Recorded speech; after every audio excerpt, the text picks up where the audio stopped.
প্রিয় দেশবাসী, আপনারা জানেন অল্প কিছুক্ষণ আগেই সংসদ ভবনের দক্ষিণ প্লাজাতে দেশনেত্রী তিনবারের সাবেক প্রধানমন্ত্রী বেগম খালেদা জিয়ার নামাজে জানাজা শেষ হলো। শেষ হওয়ার পর্বে লক্ষ লক্ষ মানুষের বাঁধভাঙা জোয়ার।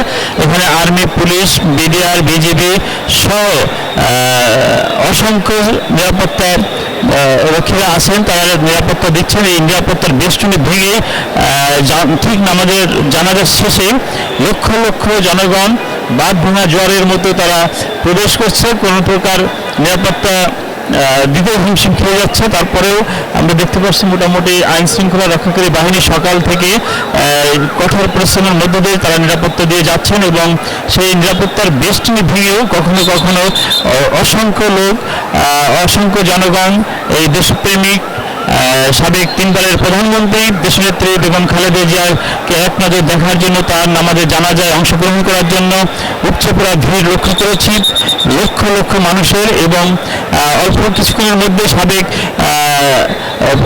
সাবেক রাষ্ট্রপতি শহীদ প্রেসিডেন্ট জিয়াউর রহমানের সমাধির পাশে তিনি চিরনিদ্রায় শায়িত হবেন এবং সেই প্রক্রিয়া চলছে। এবং সেখানে ইতিমধ্যেই সাবেক প্রধানমন্ত্রী বেগম খালেদা জিয়ার মরদেহ নিয়ে যাওয়া হয়েছে এবং অল্প কিছুক্ষণের মধ্যে হয়তো শহীদ জিয়াউর রহমানের পাশেই তাকে সমাহিত করা হবে এবং চিরনিদ্রায় তিনি সেখানে শায়িত থাকবেন।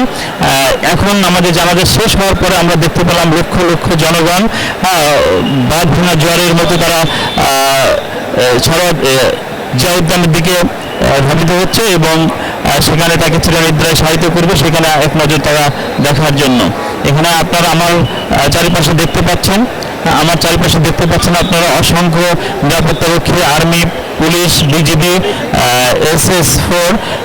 ফোর্স সহ নিরাপত্তা রক্ষীদের কোনো কমতি নাই। অসংখ্য নিরাপত্তা রক্ষীরা তারা নিরাপত্তা দিয়ে যাচ্ছেন।